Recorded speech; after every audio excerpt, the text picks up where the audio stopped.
Driving for dollars to find killer real estate deals. Hello guys, this is Ty, aka the Flip Man. And in this video, what I'm going to share with you is on how to drive for dollars to look for more than just vacant houses. There's going to be a lot of opportunities out there in a number of ways. Also, as a bonus, I'm going to answer several other questions that I think you'll need the answer to, such as how to go about finding motivated sellers nationwide. Is there an actual list for that? How to target the hottest zip codes in any particular city. How do you tell the difference between another wholesaler and an actual cash buyer? Should you have a property under contract before you reach out to any cash buyers? Well, I'll answer those questions and a couple of more. Plus, if you stick around to the end, I'm going to share with you on how you can make driving for dollars a lot easier and profitable with the right tools. So now, on to the video. So when you're starting out, what I try to do is give you the easiest path that I know how to a payday, all right? And some people are starting out with very little money, if any, right? Now, when they say very little money in, I assume most people can come up with gas money. And I know, trust me, I know that may not even be the case. All right, we have to work on that. But assuming you got at least gas money, especially about $4 a gallon, driving for dollars, meaning you're driving to look for potential deals. We focus when driving for dollars on vacant houses because a lot of times they are easier to identify than any other houses. In some cases, you know this house is vacant. Now, not always the case. I've called a couple of people before and say, hey, my name is Tom. I'm calling about the vacant house I see that you possibly own, according to courthouse records, at 123 Main Street. I say, this house is not vacant. I live here. Oh. So it might not always be the case. But boarded up windows, we like to think that's vacant. Half the roof is off. We like to think that's vacant. Sometimes the lawn is not taken care of. Now that was I was looking at on that particular house I'm talking about. So those are some identifiers. You can look at the mail in the mailbox. Sometimes it may be piled up, or you may see some old mail on the doorstep or something, depending on how it's delivered. So those are some identifiers that it possibly is vacant. So that makes it easy when you're driving for dollars to identify those. What you also should be looking for when you're out driving for dollars, you definitely want to try to target potential tired landlords. You'll target, as I mentioned before, the rent signs that are red and white, black and white, orange, black and white. Normally that's the owner. You bought it from Walmart, Home Depot, or Lowe's. Also, when you're looking, you'll see the for rent signs from property management companies and or real estate agents that are managing properties for particular individuals. That's an opportunity to get on the other side of it and reach out to them as a networking opportunity for potential buyers when you find properties in those areas. Management companies make money on the amount of gross rents collected each month.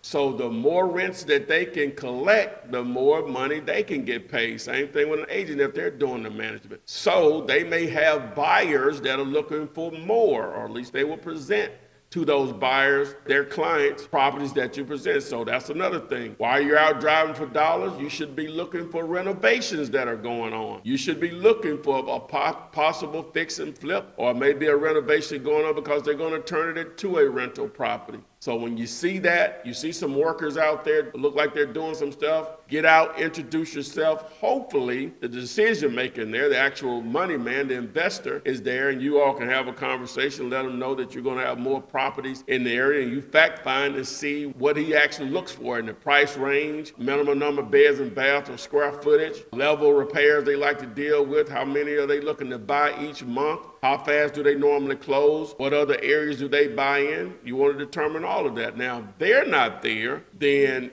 the workers, you want to let them know, hey, will you all let whoever has hired you that, hey, we'll have more houses like this one in this area. And you give them some incentive, you know, hey, maybe if he buys something from us, we'll give you a couple $100, maybe $500 if he buys something from us. Okay, so with that being said, so now you have a lot of different things that you're looking for while you're out driving for dollars. Now, if you ever intend to be using Bandit Signs, also pay attention to if you notice signs in those areas or not. Sometimes we have to get outside of our comfort zone, especially when you're driving for dollars, you know, because you'll run out of just space if you just stay in your particular area. So you want to get outside of your comfort zone. So now, when you're out driving for dollars, what information are you collecting? Well, First thing is the address of the property. All right, so now that's simple in the sense, well, it can be simple. Sometimes it can be difficult because sometimes houses don't have numbers on them. It's not on the mailbox. You can't determine that. So there are a couple of things you can do. The first thing you want to do is look at the house on the left, look at the house on the right of that house, if there is a one on the left and right. It's in the middle, so a lot of times houses are numbered by 4s or by 2s. You can determine quickly how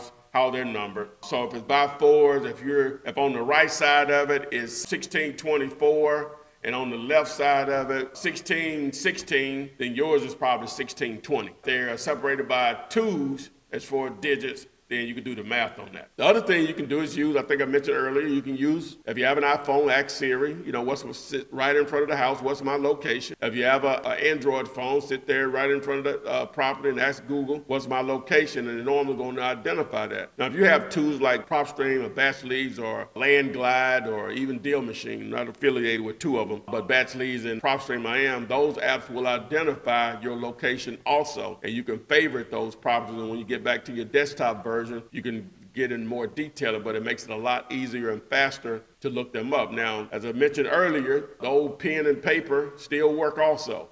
Those tools haven't always existed because the internet has not always existed, definitely not smartphones, but real estate has and wholesaling basically has. All right, so you've collected all of that information, you built your list, so you say, well, how many should I actually target? Really as many as you could possibly do, because it normally takes quite a few to get to a deal, but ideally if you could do 50 a week, that's 200 a month, you're on a good pace, but if you're consistent with that, it's just a matter of time. As long as you're taking those lists and then skip tracing those lists, or reaching out to the owners either by mail, call, or text message to see if they're interested in selling.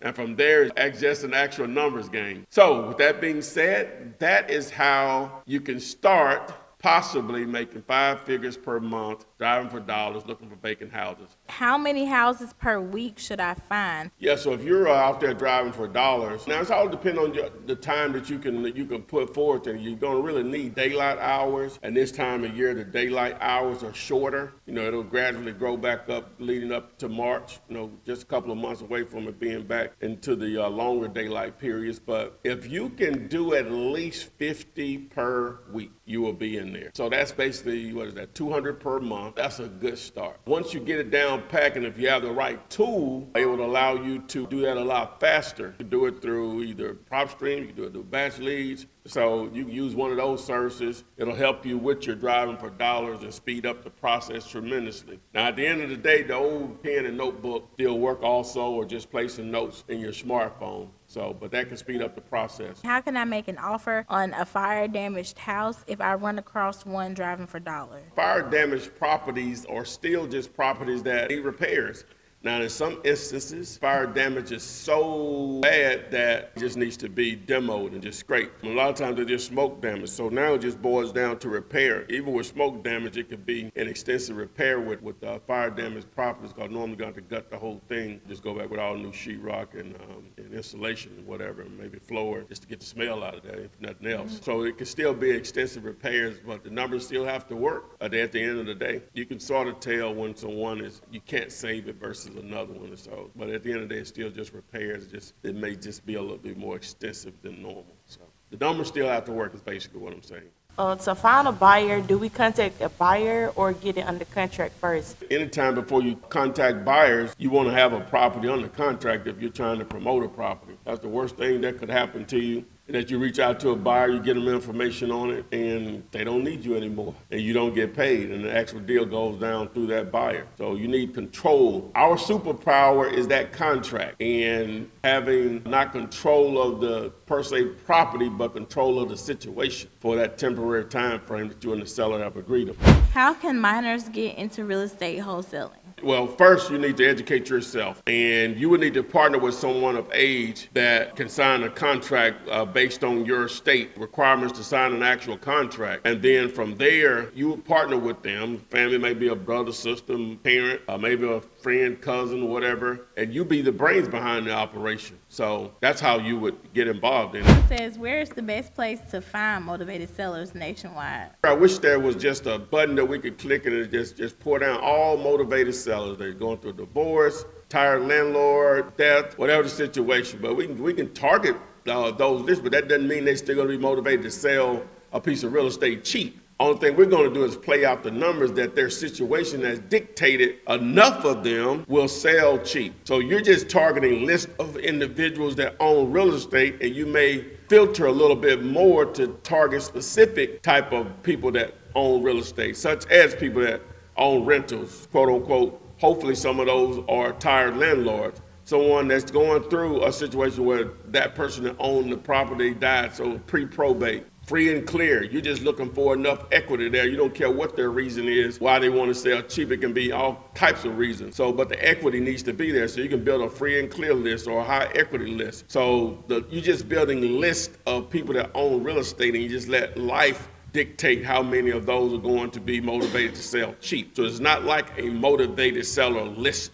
that you can buy. That doesn't exist, my man. You have to form for that. You know, you're targeting large numbers of people that own real estate, and you just know by playing the numbers out, some of them will be motivated to sell cheap. And part of it is part of your negotiation skills also. Do I need a phone number within the seller's area code? In my opinion, yes. If you're going to be doing some serious marketing in a particular area, you should get local numbers for that area. But that's not difficult. You know, we're only talking a few bucks to do that. Is wholesaling real estate really that hard? In most cases, most stuff, you know, it's going to be a challenge. If not, everybody will be doing it. It's a very simple process, and, you know, some deals are actually easy, but some deals are actually hard, meaning that you made money from them. But I'm no smarter than you are, but you still got to apply the information and do it. You know, you just need to know, is it possible? As a young lady used to work for, she said, I just need to know if it's possible, Mr. Ty. Yes, it is. So you just got to put the work in. How do you narrow down your best local target market area to wholesale? Ideally, what you want to do is you want to base it on the number of sales that are going on in particular zip codes. And it can be a little tedious process. You can build a list. You can just use Zillow as a free tool to actually build a list of properties that have sold in each zip code in a particular market. So the first thing you're going to do is build you a Google sheet with all the zip codes in a particular market. Then you go to Zillow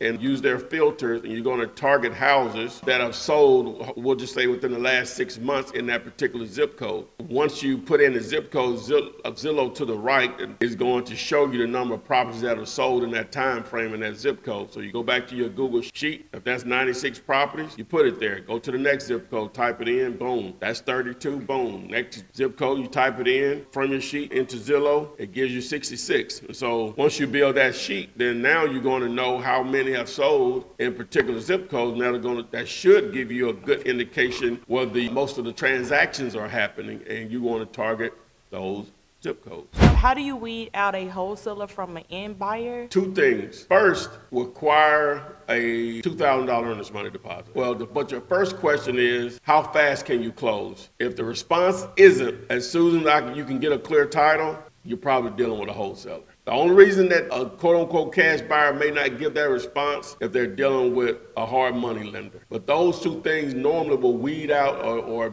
allow you to identify whether you're dealing with a wholesaler or a cash buyer very quickly. The amount of the earnest money deposit and how fast you want it put up and how fast can they close. Those responses will normally be your identifier that you're not dealing with a wholesaler. But it's okay to deal with a wholesaler as long as they come be transparent with you. They may not have a buyer ready to go, but they may be a go-getter and can make it happen or whatever, but you can't allow them to tie your property up for a long period of time. You just can't. Boom. I hope this video helped.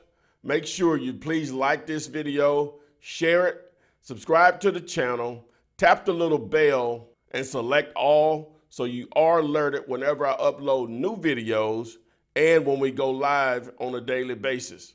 And as I mentioned in the beginning, I'm going to share with you a tool that will make driving for dollars easier and more profitable. So you should see an option to select a video now. Thanks, and I'll see you on the flip side.